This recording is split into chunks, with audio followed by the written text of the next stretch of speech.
canal de YouTube y en nuestra sede de Parque Delicias.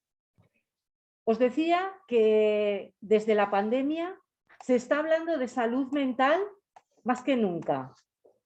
Ana Esteban, que es la conductora de nuestras tertulias literarias, nuestra querida periodista y que ha contribuido a que pudiéramos tener un acceso a la cultura de forma tan importante, que sobre todo durante la pandemia ha contribuido a que nuestra mente estuviera ocupada con algo tan importante como es la literatura, con esas historias de vida que nos transportan, los personajes literarios que construyen los escritores y las escritoras, hemos podido disfrutar de un libro maravilloso, Un jardín entre viñedos, que es la obra de la que vamos a hablar esta tarde. Carmen, quiero darte las gracias en nombre de nuestra asociación y de todas las personas que afrontan un problema de salud mental por compartir tu experiencia, tus vivencias y todo lo que te van a preguntar. Pero no te voy a presentar yo, voy a darle paso a Ana Esteban para que sea ella quien te presenta. Muchas gracias. Gracias. Y gracias a vosotros por invitarme y por escucharte. Muy bien, gracias, Carmen. Bueno, pues muchísimas gracias por venir. Teníamos muchas ganas de conocerte en persona porque tu libro nos ha atrapado desde la primera página y eso que son unas cuantas, ¿verdad? Ellos más que nadie te dirán su opinión después de hacer las preguntas, pero vamos a hacer una pequeña introducción para la gente que esté en casa, la gente que luego nos vea en el vídeo del canal de YouTube de ASACME, donde se graba y se puede visionar todas las veces que queráis. Carmen Santos nació en Valencia un 8 de marzo. Vivió en Düsseldorf, Alemania, una ciudad en la que emigraron sus padres desde los 4 años hasta los 16. Y a esa edad regresó con ellos a Valencia. Se casó en la década de los 80 y se mudó a Zaragoza y ella dice siempre en sus entrevistas, cosa que es muy grato de escuchar, que aquí se siente como en casa, así que no tenemos que darle la bienvenida porque ella es de aquí, punto. Yo soy aragonesa, son 40 años. Bueno, muchos. Ya prácticamente. Claro. En el año 1989 decidió abandonar un trabajo de oficina en una multinacional y dedicarse a lo que más le gustaba, que era escribir. Y no lo ha hecho una vez, ni dos, ni tres, ni cuatro, lo ha hecho más veces con todos sus libros. Su producción literaria hemos podido comprobar en su página web, que tenéis que visitar porque hay unas reseñas maravillosas de sus libros y hay una recopilación de entrevistas que le han hecho a lo largo de los medios. Dice que abarca novelas de intriga y de corte histórico, aderezadas con sutiles toques de erotismo. Y eso es verdad, porque en el libro hemos podido ver muchos episodios interesantes, por decirlo de alguna manera. Uno de sus mayores éxitos literarios ha sido la novela Un jardín entre viñedos, de la que hablaremos cumplidamente. Y su último libro es un libro precioso que yo me he empezado a leer ahora, que se llama La flor del arrabal. Entonces, La flor del arrabal es la historia de una mujer, una chica al principio, como todo el mundo, claro, que va creciendo y va evolucionando, que supo luchar contra su destino para convertirse en una estrella del espectáculo a principios del siglo XX. Es una niña que nació en un hogar muy humilde del barrio del Arrabal y que recorrió un montón de escenarios, primero en España y luego por toda Europa, pues París, Berlín, hasta llegar a Cuba. Pero ese libro tendremos ocasión, si podemos, de leerlo más adelante, para probar otros autores también, pero yo por si acaso ya me lo he empezado porque me lo recomendaron y en ello estamos. Así que si te parece, ahora empezamos ya con los protagonistas que son ellos, porque quiero decirte que este taller de lectura no sería posible sin su implicación, porque todos los días están llenos, está lleno el taller, nunca falla nadie o casi nadie. Si fallan es por razones que yo creo que ellos no les gustaría fallar, pero bueno, en alguna ocasión pues estamos un poco más bajos, un poco más altos, como todo en la vida, ¿no? Pero siempre están ahí en el taller y para mí es una de las actividades más gratificantes que hago a lo largo de todo el mes, y lo sabéis. Así que muchas gracias por vuestra colaboración, a SACME por hacer posible esta actividad, por la receptividad que tienen siempre en nuestras actividades y a ti por venir, porque teníamos muchas ganas de poder hacerlo presencial y lo hemos conseguido esta vez. Así que sin más dilación vamos a empezar. Y va a empezar Francisco, ¿vale? Con su primera pregunta. Cuando escribiste Un jardín entre viñedos, tu quinta novela, dijiste que era la más ambiciosa y la más redonda. ¿Por qué? Bueno, ahora digo que la más ambiciosa y la más redonda es la última. Bueno, yo es que quiero creer que vamos aprendiendo, que con cada libro aprendemos técnicas nuevas y formas nuevas de escribir y de meternos en la historia, Y en ese momento, pues yo creo que sí que fue la más ambiciosa, la que me pareció más redonda, pero bueno, quiero creer que he evolucionado y que la última, pues, bueno, la verdad es que me ha dicho la gente que la última es la más ambiciosa y la más redonda. Yo creo que siempre lo decimos los autores después de la última porque es la que en la que resumimos lo que hemos ido aprendiendo y la que metemos las técnicas nuevas y pensamos que es la más redonda y la mejor. Pero vamos. Alfonso, Sí. por favor. Hola. Nunca te gusta encasillar tus novelas dentro de un género, pero en este caso concreto resulta todavía más complicado hacerlo. Entre todos, amor, intriga, costumbrismo, ¿con cuál te sentirías más identificada? De todos, es que con todos. De mis novelas desde el principio, ahora hay una tendencia muy grande por parte de editoriales y de librerías y todo eso y de todo el negocio en encasillarnos en géneros, pero yo creo que desde la primera novela, mis novelas siempre han sido difíciles de encasillar en un género determinado, siempre tenían un poco de esto, un poco del otro, y no sé, yo me identifico con todos, con la parte, digamos, romántica, entre comillas, porque pienso que el amor es muy importante en la vida y es lo que buscamos todos de una forma u otra, es lo que nos llena, con la parte histórica en estas, porque no todas son históricas, también con la parte, bueno, en esta novela, pues por ejemplo, el mundo del vino, que me resulta muy interesante, cuando descubrimos, bueno, eso lo contaré luego, cuando descubrimos el mundo del vino, cuando nos compramos una casa en el pueblo este de Aguarón, pues me pareció muy interesante, empecé a aprender cosas sobre todo eso, que hay muchísimo más que aprender, por supuesto, y también es un tema que me interesa mucho. No sé, yo creo que me identifico un poco con todos, porque no encajo, de lleno no encajo en ningún género. Vamos, no se me puede meter en ninguno en concreto. Eso insistes siempre, ¿verdad? En tus Sí. entrevistas, que no te encasillen nunca en ningún género, porque lo hemos podido comprobar al leer el libro. Es una mezcla de todo, es una miscelánea de diferentes historias, diferentes géneros, diferentes... Es que, como comentaba antes, hay mucha tendencia ahora en clasificarnos en géneros, porque también es más fácil pues, para las distribuidoras, los libreros, las editoriales, meter los libros en un determinado saco. Pero los míos es que son muy difíciles de meter en un saco porque si los metes en novela romántica, pues dejas de lado otras cosas importantes. Si los metes en histórica, solo dejas de lado también otras. Si los metes en novela de formación, pues dejas las otras de lado. Entonces yo siempre insisto por eso, porque limita mucho. Por lo menos en mi caso, que no es novela de género como la novela de género negro, Sí. puramente negro, o puramente romántico, puramente histórico, pues yo como tengo tantas cosas, meterme en un determinado género pues me limitaría mucho. Perfecto. Ángel, por favor. Hola, buenas. ¿En qué te inspiraste para escribir esta novela? Pues ahora lo cuento, lo que pensaba contar más adelante. Cuando nos compramos, ahora hace ya 10 años, nos compramos una casa en un pueblo de la zona de Cariñena, un pueblo vinícola, se llama Guarón, y cuando empezamos a descubrir pues, las viñas de alrededor, el proceso de elaboración del vino, las bodegas, que fuimos visitando bodegas, probando vinos y todo eso, entonces me dijo mi marido, aquí tienes para escribir una novela, tienes material de sobra. Entonces estuve así pensando, pues, ¿qué hago?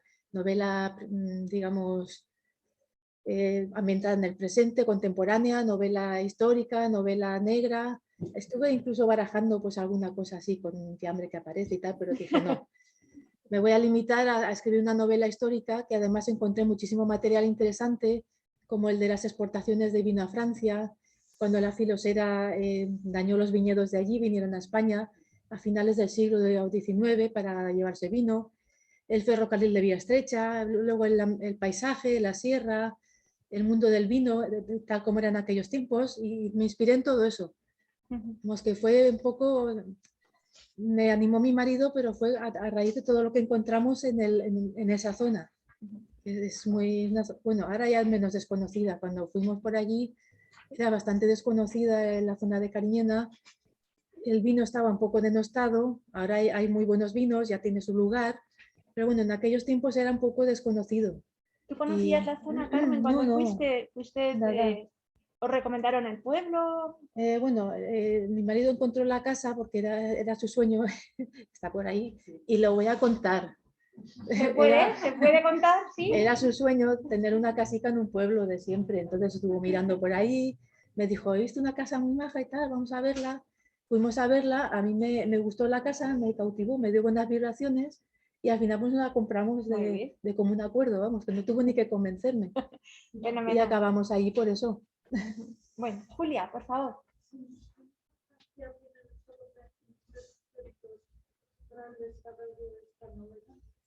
Los acontecimientos históricos, pues mucha porque, bueno, los acontecimientos históricos, la gente de a pie los vivimos a nuestra manera pequeña, pero nos influyen siempre.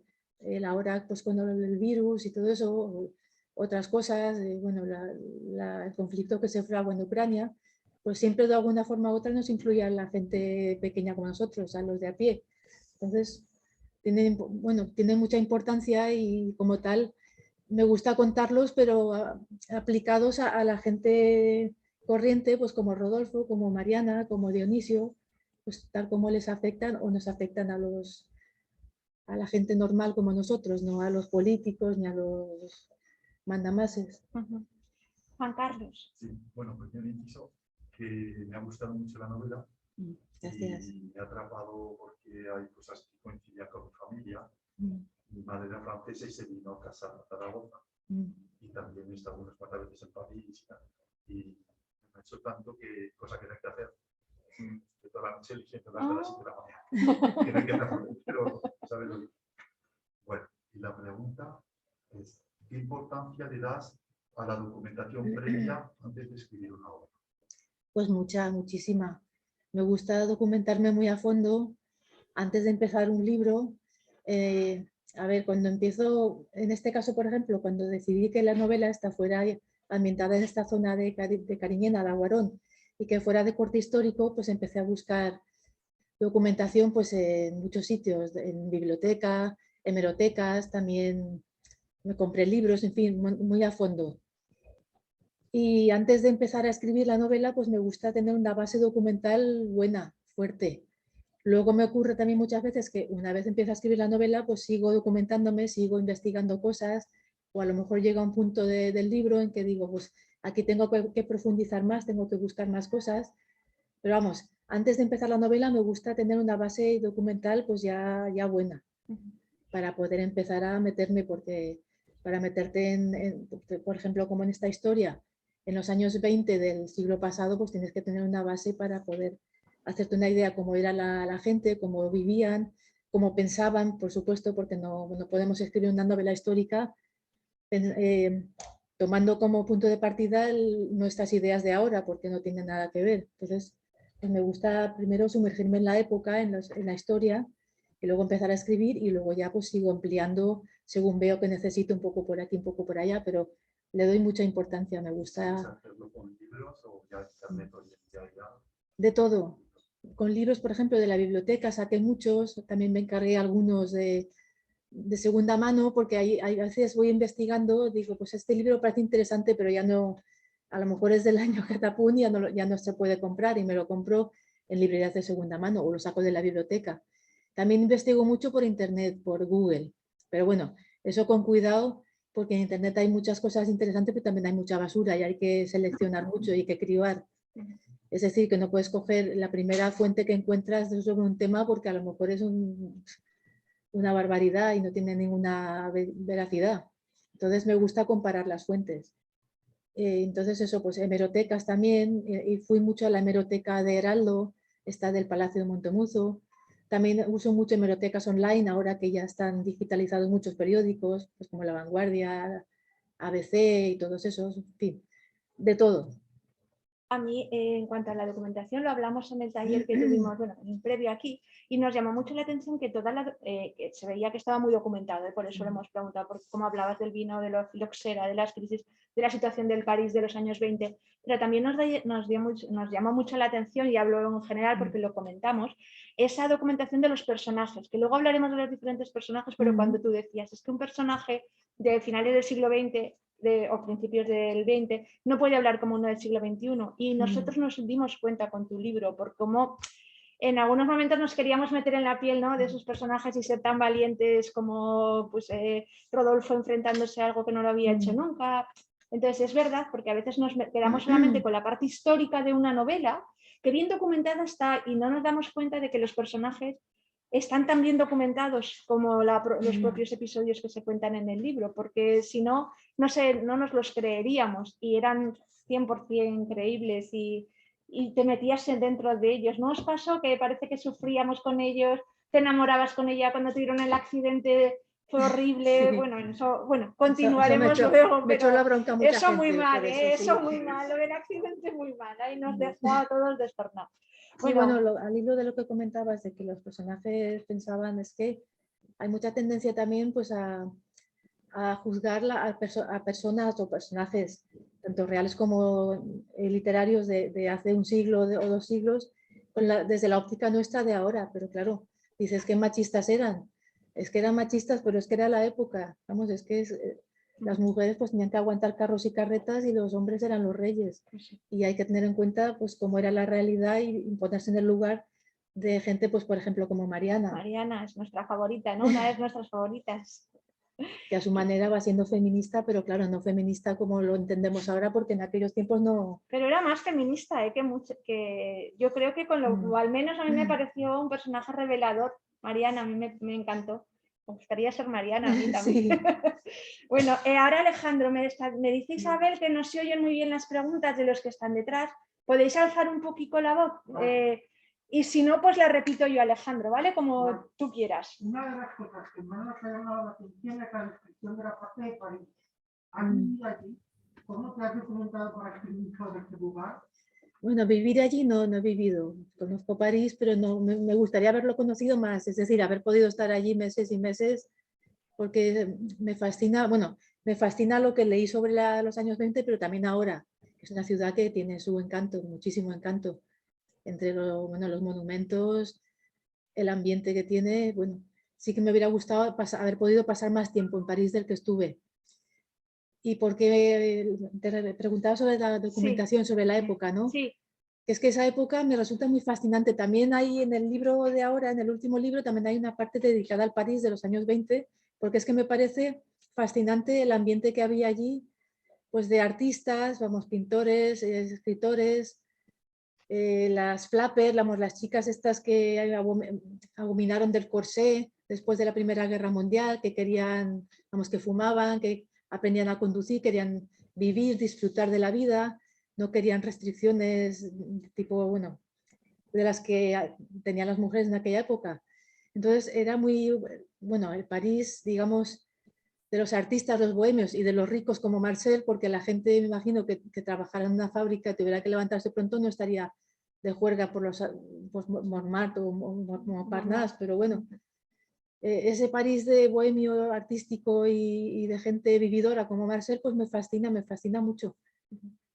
Ana, por favor. A mí también me fascinan mucho los años 20 de París, la Belle Époque, y me gusta mucho pues cómo la describes y la trama de Marcel. Y la pregunta te querría hacer 2 preguntas.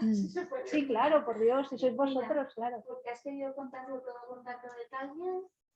Y la segunda pregunta de Josephine Baker, a mí me llamó la atención pues que luego fue una persona muy feminista, que siendo ella pues una persona que se dedicaba al baile, que digamos que no había podido tener una educación, que se casó muy temprano, porque bueno, este libro me ha llevado a ver un vídeo de Josephine Baker, a recopilar información sobre ella, que es lo que nos pasa cuando se ponen personajes reales que luego te llevan a la curiosidad de conocer más de ellos. Y entonces, pues, de Josephine Baker me gustó mucho, pues eso, el paso que ha dado desde joven bailarina a una persona que está muy sensibilizada con la sociedad feminista, que estuvo también en la sociedad francesa pues defendiendo contra los nazis, que tuvo una vida impresionante. Sí. Entonces nos gusta mucho pues que se incluyan estos personajes y por qué los incluyes. Bueno, a ver, la primera pregunta, lo de contar con detalle y todo eso, es que yo soy muy detallista, no sé. Me gusta describir las cosas, describir pues, la historia, la época, los detalles de pues, cómo era un local o un paisaje, un ambiente, no sé, es que me gusta mucho describir con mucho detalle. En todas tus novelas, Carmen, eres muy descriptiva. Pienso que sí.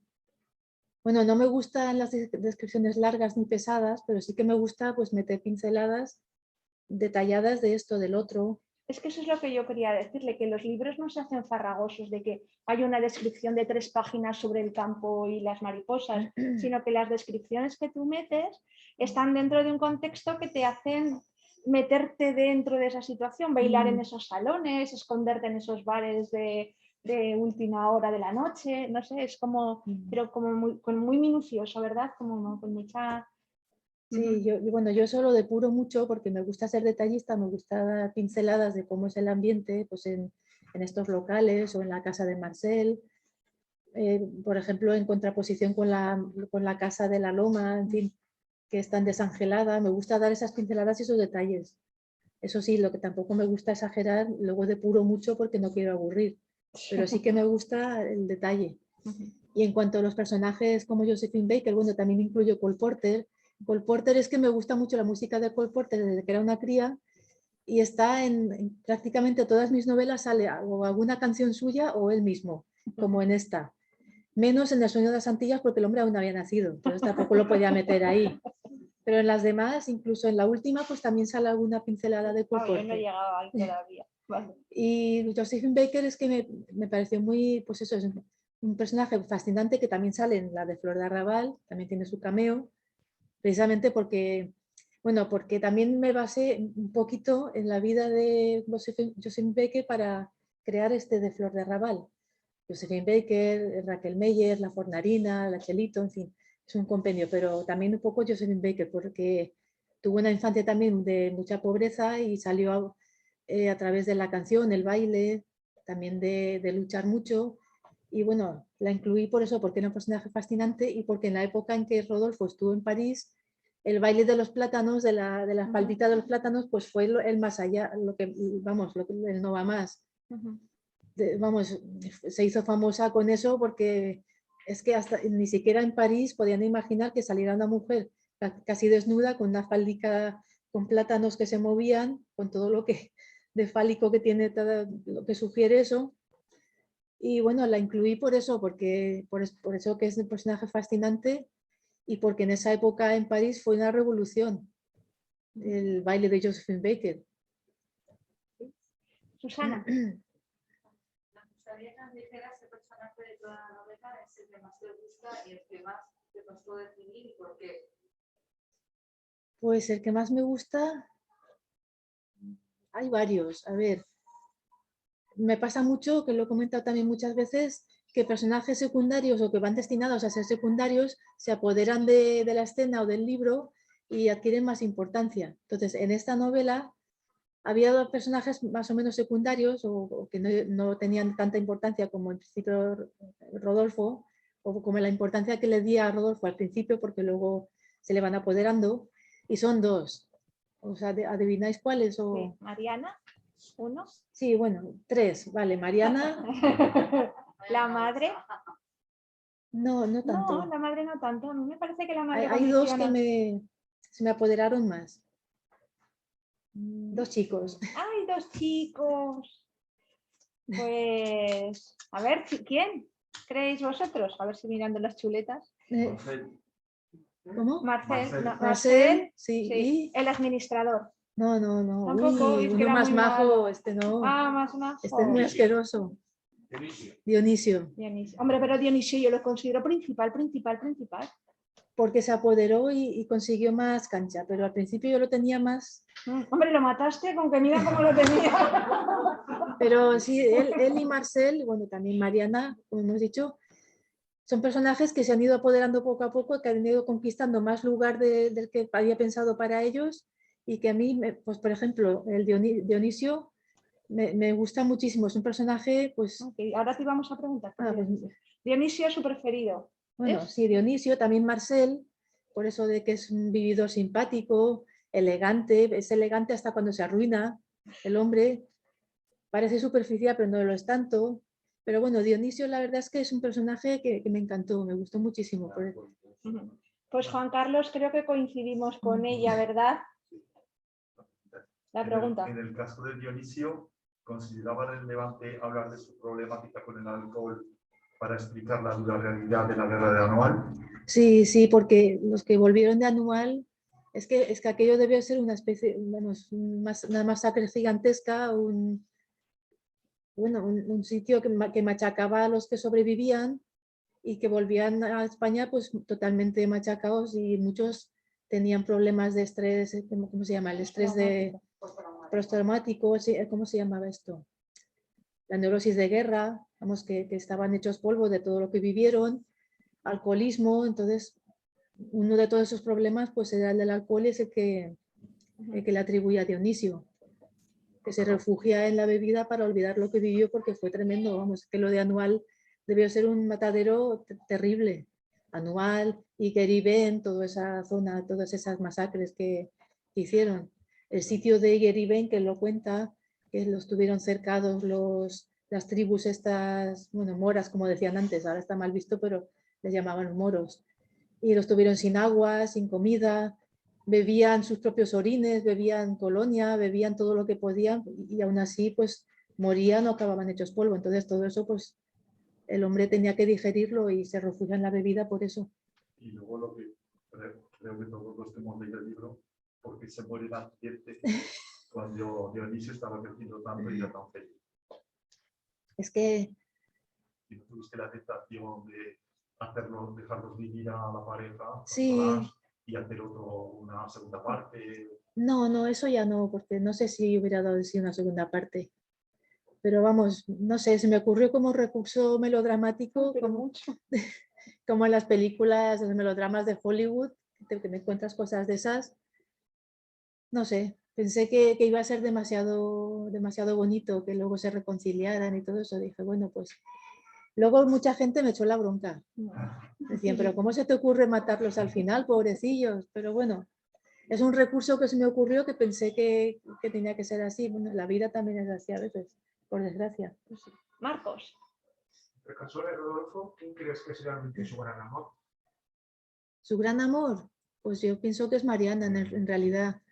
Lo de Solans sí que está enamorado de ella, muy enamorado, pero él pienso que también es un poco de un deslumbramiento, pero que el amor más sólido es Mariana, con la que tiene muchas cosas en común, incluso desde niños, que están un poco enamorados sin darse cuenta.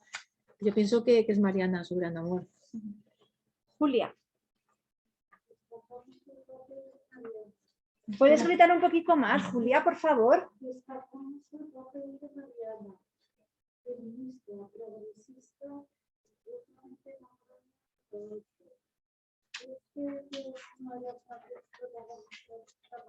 ¿Lo has entendido? Sí, no Ya te lo repito. Destacamos el papel de Mariana, que es feminista, progresista, que está locamente enamorada de Rodolfo. ¿Crees que ella es una de las grandes protagonistas de esta novela? Como nos has contado Yo un poco pienso antes. que sí. Es que esta novela, bueno, en mis otras novelas hay un protagonista más que destaca más, por ejemplo, Valentina en El sueño de las Antillas, o en esta última, el personaje de la cupletista, que es la que aglutina a todos alrededor y la que sobresale. En esta el protagonista es Rodolfo, pero en realidad es una novela más coral que mis otras novelas, porque todos los demás pues no son tan secundarios, son pero no son. Y sí, Mariana es uno de los personajes fuertes de la novela. Alfonso. Sí, ¿y cómo describirías a Solange? ¿Es tan frívola como parece o en el fondo es una mujer que lucha por sus verdaderos sentimientos? Bueno, es una chica rica, muy joven, que al principio no piensa demasiado, se dedica a divertirse, a ir de un sitio a otro, a vestir en Chanel, a la moda, pero tampoco es tonta, y cuando llega a la Casa de la Loma y ve ese otro tipo de vida, una vida a la que le cuesta acostumbrarse, pues vamos dándonos cuenta de que no es frívola ni es tonta, de que es una mujer inteligente y que siente y que desarrolla inquietudes. No las tenía, pero las desarrolla. Entonces, Cuando se pone a dar clase a los niños, sí. A mí me parece que... Y cuando se dedica a rescatar a Dionisio, a ayudarle, entonces... Sí, claro, Ángel. ¿Por qué nombra a veces Rodolfo en francés y otros en español? ¿A él por qué lo llama? No, porque ¿Por qué le dice ella a Rodolfo? y otras veces Rodolfo. Bueno, porque como ella es francesa y lo conoce en París, pues a veces le dicen en francés, otras veces la llaman en español, pero bueno. Es un poco pues porque sí, y porque se conocieron en París y bueno, los nombres estos cariñosos que se dedican a las parejas unos a otros. Pero no. Francisco, por favor. Ahora vamos con los secundarios. El personaje más malvado, y tú eres el administrador, mucho más que el padre de Mariana. Bueno, no se llevan mucho, cada uno a su manera. Yo creo que son los dos tal para cual. Bueno, el Evaristo es más falso, más taimado, el otro va más de cara, pero vamos, son personajes detestables para mí los dos, cada uno a su manera. Lo que pasa es que el otro pues hasta el final nos hace creer que es un hombre honrado, un administrador que es honrado, pero son detestables los dos, pienso yo. Alfonso. La figura de Valeria, mala madre, es muy dura y emocionante. El padre de Rodolfo tuvo que pasarlo muy mal. El final nos parece injusto para la actuación y trayectoria del personaje. ¿Por qué no vuelve? ¿Por qué no quiso Rodolfo continuar la relación con su madre? Bueno, es que lo de volver en aquellos años no sería fácil. Y aparte de eso, él había fingido por ahí que la madre había muerto, vamos, que la mujer había muerto. Entonces, claro, si luego aparece en el pueblo, en un pueblo pequeño de los años 20 del siglo pasado, pues habría sido un poco... Pienso que no hubiera sido fácil que volviera. Hoy en día a lo mejor sí, porque hoy en día tampoco hubieran fingido que había muerto, habría dicho, pues nos hemos separado. Pero en aquellos tiempos pues fingieron que había muerto y ya, bueno, que dejó de existir y hubiera sido difícil volver a introducirla en el pueblo. Vamos, el padre sigue enamorado de ella a su manera, le ayuda, pero no es fácil que vuelva. En cuanto a Rodolfo, bueno, también es que tener en cuenta que es un hombre de aquellos tiempos. Entonces, que la madre, en vez de morir, les abandonara a todos, a él pequeño, que era el más pequeño de todos, casi, bueno, recién nacido no, pero muy, muy pequeño. Pues claro, el hombre tenía así, cuando se da cuenta de que no está muerta, de que está viva en Huesca y que se había dedicado al cuplé, pues pienso que es normal la reacción, teniendo en cuenta que era un hombre de hace un siglo. Sí, un siglo justo, vamos. Bueno, justo no, pero casi. La pregunta de Juan Carlos está respondida ya porque le ha preguntado a Ana, entonces vamos a Ángel, la última de las preguntas del libro, al margen de las que quieran hacer nuestros espectadores. ¿Te gustaría llevar a esta obra género del teatro o a otro género? ¿Una versión de cine o sí, una serie? Bueno, de mis novelas siempre me dicen que son muy cinematográficas y que darían para una película o una serie. A mí me encantaría. Teatro pues, supongo que sería más difícil por los exteriores, los paisajes, pero bueno, una película o una serie sí quedaría de sí. Si a algún productor le interesa, pues le diremos que sí. Pero pienso... ¿Cómo? ¿Perdón? Con directores españoles, te pregunto. Da igual, ¿verdad? Bueno, si Para me hacen Netflix... una oferta me da igual que sea Hollywood. Bueno, me da igual, ¿no? Que me da igual que sea español que de fuera. Si la oferta es sabrosa... La parte nuestra, la de nuestro taller literario de preguntas, la parte del libro ya se ha terminado, pero a mí me gustaría saber que si algún espectador de los que estáis aquí queréis formularle alguna pregunta a Carmen. Al margen de las preguntas personales, que siempre hacemos 3 o 4 porque nos gusta saber cosas de los autores que nos visitan, pues antes de pasar esta parte más personal, si alguien quiere preguntar algo, pues nosotros encantados de escuchar y de que Carmen nos siga contando historias. ¿Alguien más? Nosotros también, ¿eh? O si se os ocurre a vosotros alguna más. ¿No? ¿No? Bueno, pues continuamos con las preguntas personales, ¿vale? Susana, por favor. ¿Cómo ha sido tu trayectoria profesional? ¿Literaria o de todo? Lo que nos quieras contar, nosotros escuchamos. Pues bueno, yo hasta el 88, finales del 88, que tenía 30 años, ahora se ha delatado la edad, pues hasta ese tiempo pues estuve trabajando en la Ford, en Valencia, luego aquí en la Opel, también en una empresa que trabajaba en aquellos tiempos en la Opel que se llamaba EDS, que era de informática. Sí, ¿estuviste en la Opel? En EDS, Sí, pero allí, en la en la fábrica. OPE, sí, del Pues, 86 al 88. jolín, pues igual 86 a 88, pues igual nos vimos. ¿En qué sistemas estaba? Estaba en desarrollo de En sistemas finanzas. no, en finanzas no, yo estaba en desarrollo de sistemas que empecé como traductora, que cuando nos vinimos aquí en el 81. Luego el departamento lo disolvieron porque nos contrataron sobre todo para traducir la documentación que circulaba por ahí por la OPE durante la construcción de la fábrica, que iba en alemán o en inglés. Entonces éramos un departamento bastante grande, pero luego ya cuando pusieron en marcha la factoría y ya no había tanto que traducir, pues disolvieron el departamento y nos recolocaron. Entonces me pasaron a desarrollo de sistemas y ahí estuve hasta que dejé el trabajo, pero primero en Opel y luego nos pasaron a EDS cuando se adquirieron EDS, que nos hicieron firmar, ¿no? Firmamos porque era el mismo trabajo y queríamos seguir allí. Y a los 30 años pues decidí que no me llenaba ese trabajo, que no me gustaba. Y bueno, entre mi marido y yo dijimos, pues lo dejo, vamos, lo dejas, o en fin, entre los dos. Y ya me dediqué a hacer traducciones y dar clases de alemán y alguna de inglés. Y eso lo fui compaginando con lo que me gusta, que es la literatura. Empecé a escribir pues, cuentos, cosas más largas, en fin, lo que vas haciendo, vas haciendo cosas más ambiciosas. Luego llega un momento en que dices, me gustaría que esto se publicara, entonces vas buscando editorial, que esa es otra lucha hasta que encuentras. Y bueno, pues ahí ya me fui metiendo y han ido saliendo las novelas. ¿Y tu primera feria del libro la recuerdas? Si fueras a firmar, ¿qué Sí, sensación tenías? emocionada, pero también asustada, porque era una cosa tan diferente a lo que había hecho siempre. Bueno, el primer libro, que fue La vida en cuarto menguante, pues fue un poco como el primer amor, que luego a lo mejor los hay mejores, pero ese no lo olvidarás nunca. Fue muy emocionante todo y muy, no sé cómo decir, muy intenso. Y luego pues la feria del libro también, muy intenso, porque no sabía tampoco, no sé, estaba así totalmente asustada. ¿Y escribías a mano con el ordenador?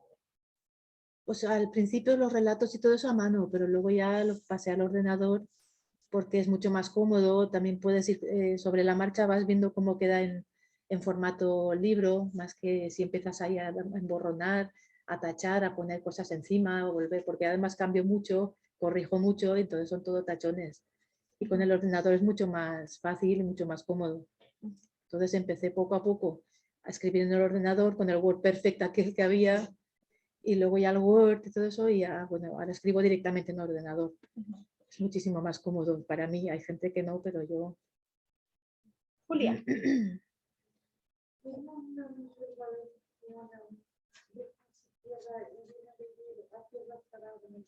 ¿Has escuchado? Sí, bueno, yo soy de Valencia, pero en realidad viví hasta los 16 años en Alemania, que mis padres emigraron a Düsseldorf.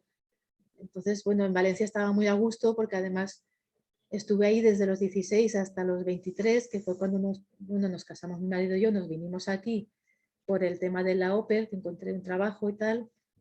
Y pasé unos años muy buenos en Valencia de descubrimientos y de, en fin, todos esos años de juventud que son tan intensos.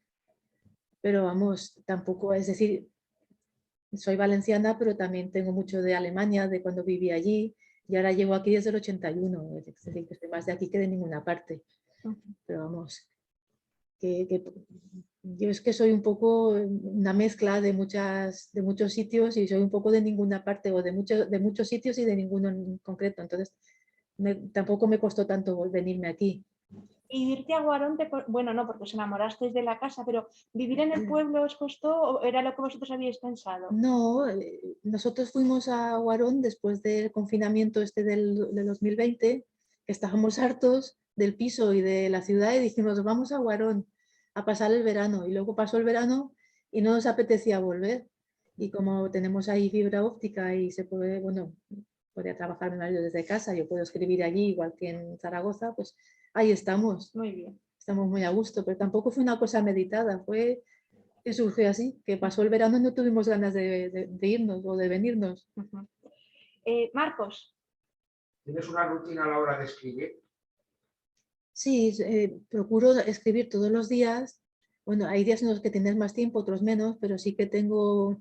Ahora mismo escribo por las mañanas. Otros libros los he escrito por las tardes, un poco dependiendo de, bueno, de muchas cosas, pero vamos, sí que es importante que no lo dejes muchos días y que tengas ahí una rutina y que aunque no tengas ganas de escribir, te pongas a escribir, como cualquier trabajo, porque es que si no, no sale. Te costaría el ser tan grande, ¿verdad? Pero Sí, sus libros son muy voluminosos todos, ¿eh? Bueno, al menos este último también. sí, este es menos voluminoso, pero este creo que son 500 y algo. No llega a 600. El de ahora son 720, este último. El de las Antillas creo que era alguna más, incluso más de 720, casi 800. ¿Y te marcas plazos de decir 6 meses, 7 o condiciona mucho la editorial en eso? No, no me marco plazos. Bueno, si firmas con una fecha, sí, pero si no, no. Eso sí, plazo concreto de decir para tal fecha no, pero hay que trabajar todos los días y no dejarlo porque si no, no sale. Es decir, que hay que ser constante y currárselo. Y ahora Ana te va a hacer la última pregunta, que no se les suele hacer a los escritores esta pregunta y si quieres no nos contestes, pero nosotros por si acaso te preguntamos. Disparar. El último libro que has publicado ha sido La flor del Raval y la presentaste en la última feria del libro, que me acuerdo que estaba en el Parque Grande y que pasó por allí. Y entonces la pregunta era en qué estás inmersa ahora mismo. Pues estoy en otra, pero no, es que no. No hace falta Es que nos contestes, pero sí. No suelo contar. Por eso. Solo se lo doy a leer a mi marido, que es el sufridor número 1, ya lo sabes, que a veces le persigo, mira a ver esto qué te parece, o lo ves viable y tal. Y él pues es un crítico despiadado. Vamos, que ya tenemos un acuerdo pues, de que me meta caña porque de lo que se trata es de que me diga si es viable o no es viable, no que me diga sí, qué bien. Y critica constructiva, me dice muchas cosas, me sugiere muchas cosas, pero no me gusta comentar lo que estoy escribiendo más que con él, no por nada, no sé, porque me gusta la intimidad con los personajes y con la historia y no sé, no me gusta que... me sentiría como si me estuvieran mirando por encima del hombro mientras escribo. Lo entendemos no sé. perfectamente. Pero queríamos saber si continuaba otro libro y eso es lo que nos deja ya tranquilos, que está en otra historia inmersa y que verá la luz dentro de un tiempo. No es continuación de ninguno. Yo no soy de escribir continuaciones. Me gusta zanjar un tema. No quiere decir a lo mejor que en el futuro se me ocurra una continuación de alguno, pero normalmente me gusta escribir una novela y dejar el tema zanjado y luego pues meterme con otra cosa. No soy de sagas. Muy bien. Pues Carmen, nuestras preguntas han terminado. Espero que hayas estado a gusto. Si alguien tiene alguna pregunta más, ha sido un placer. Placer ha sido para nosotros, ¿verdad? Sí, claro. ¿Tienes alguna manía, alguna cosilla de estas que es que si no la hago, el libro no me va a salir bien o no voy a tener éxito como una superstición, a lo mejor? No, yo creo que no. Bueno, la única manía, o no sé si es manía, es lo de no contar lo que estoy escribiendo, de mantenerlo en secreto. Pero por lo demás creo que no. Sí que hay escritores que empiezan el día 1 de enero a escribir por la mañana. Isabel Allende, que empieza el 8 de enero. Isabel Allende empieza después de Reyes a escribir siempre. Sí. Yo creo que no. A lo mejor en mi casa, si preguntas, dirían, pues haz esto, haz el otro, haz no sé qué. Pero yo pienso que no. Lo único, pues eso, que no me gusta comentar lo que escribo porque me gusta esa intimidad con los personajes y con la historia. Es comprensible. Pues estar ahí... No, estamos tranquila. Aquí a vuestra disposición. Sobre lo que no te gustaría escribir nunca, algo que dices, sobre esto no tocaría. Pues no me gustan las historias de miedo, porque es que paso mucho miedo y me angustian. Y otras historias, pues estas tan gores de uno que si matan a uno y le meten gusanos en la cabeza y le hacen no sé qué, me da mucho Carmen repelús. mola, en rollo, sí. pues que verdad, a mí tampoco. Que es una novela que está muy bien llevada, pero ese tema me espeluzna, no sé. Sí. Sobre todo las cosas de miedo, de enfermedad. Es decir, en mis novelas hay gente que enferma, gente que muere, pero no toda la novela. Tampoco me gustaría escribir, por ejemplo, autoficción, No me gusta, no sé, pienso que es muy aburrido ficcionar la propia vida. Me gusta contar otras cosas, pero bueno, dime. Como que serás una gran lectora, si nos podías decir algunos libros que te han gustado. Pues de los últimos que he leído, leí hace poco hay un autor que me gusta mucho, que es Douglas Kennedy, que son novelas muy intimistas, ambientadas casi siempre en Estados Unidos, Nueva York, pero me gusta mucho porque, no sé, es casi como una novela de aventuras en cuanto a engancharte. Son novelas intimistas de historias de personajes, pero me engancha muchísimo. Hace poco leí una que se llamaba La Sinfonía del Azar. Hay otra que se llama El momento en que todo cambió. Vamos, que es un Douglas autor, Kennedy, ¿se Kennedy, llama? un autor que me gusta mucho. De las últimas que leí, a ver, es que he leído tantas este último año que se me borra. Eso nos pasa a todos. Sí, sí. Bueno, yo siempre recomiendo pues, a los autores del siglo XIX, que son los que, bueno, de los que me apasionan, Dickens, Flaubert, Balzac, Pérez Galdós, que me encanta. ¿Qué más? Hace poco releí, a raíz de la muerte de Almudena Grandes, Malena es un nombre de tango, Oh, me encantó que ese me gustó libro, muchísimo en sí. su día. Lo malo de releer cuando tienes muchos años más es que le encuentras a lo mejor fallos y cosas, pero bueno, es un libro que se te mete dentro. Bueno, es que he leído un montón últimamente, muchísimos. Hace poco leí uno que se llama El silencio más noble, de Susana López Rubio, que también está muy bien, sobre el País Vasco en los años, durante los últimos años de la Guerra Civil y después, y es un poco el enfrentamiento entre vascos y no vascos, los maquetos, así está muy bien narrado. Muy bien.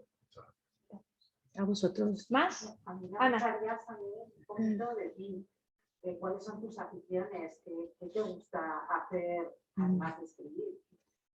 Pues leer, leer mucho, escuchar música también.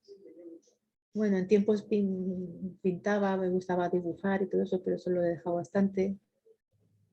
Sobre todo, pues eso, sobre todo leer, leo muchísimo. Es que leer y escribir es una cosa que, no sé, que forma parte de mi vida y lo necesito. Y escuchar música también. ¿Y Sobre la todo. vida en el pueblo es más tranquila para ti o llevas un poco la misma rutina que en la ciudad? ¿Sueles venir mucho a Zaragoza? O... No, bueno, venimos, pero tampoco estamos todos los días. Es distinto, es más relajada en cierto modo.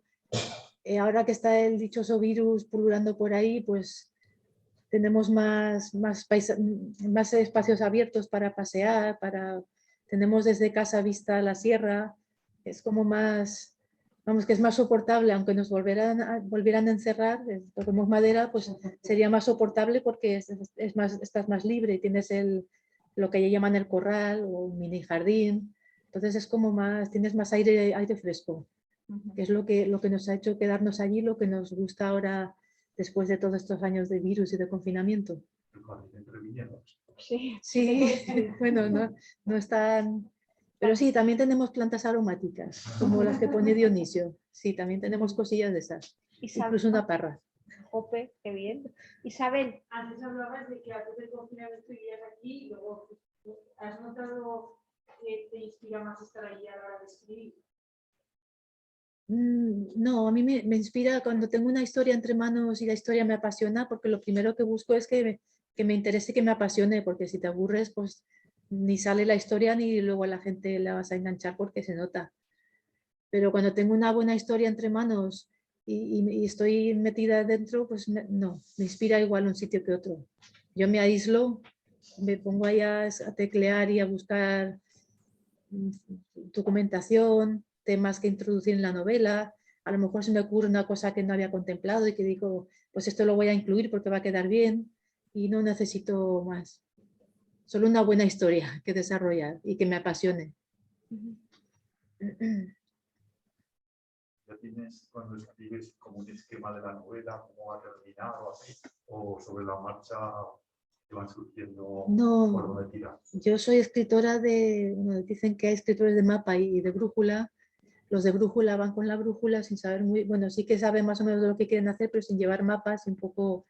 Y luego estamos los que llevamos el mapa, que lo tenemos todo trazado y sabemos a dónde queremos llegar y por dónde queremos ir.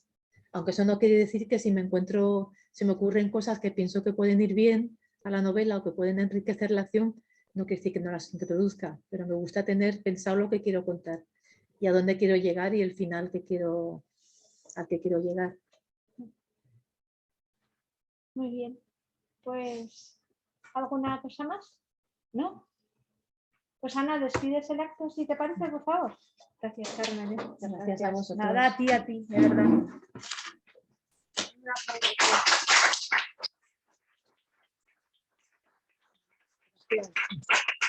Carmen, en nombre de todas las personas que estamos aquí, de quienes nos han escuchado al otro lado de la tecnología, te queremos dar las gracias. Gracias a vosotros por invitarme y por escucharme.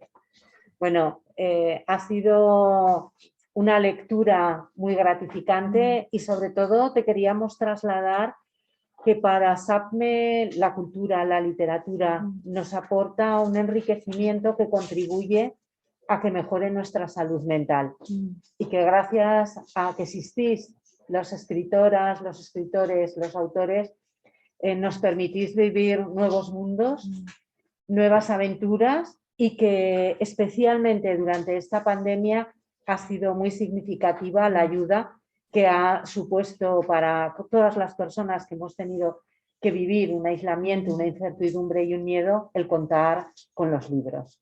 Sí, la verdad es que los libros nos han salvado a todos. Sí. Sí, sí. Muchas gracias de todo Gracias corazón. a vosotros.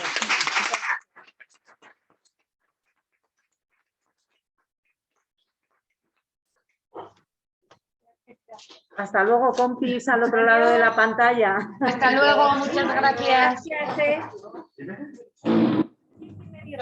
Oye, genial. ¿Sabes qué medio está?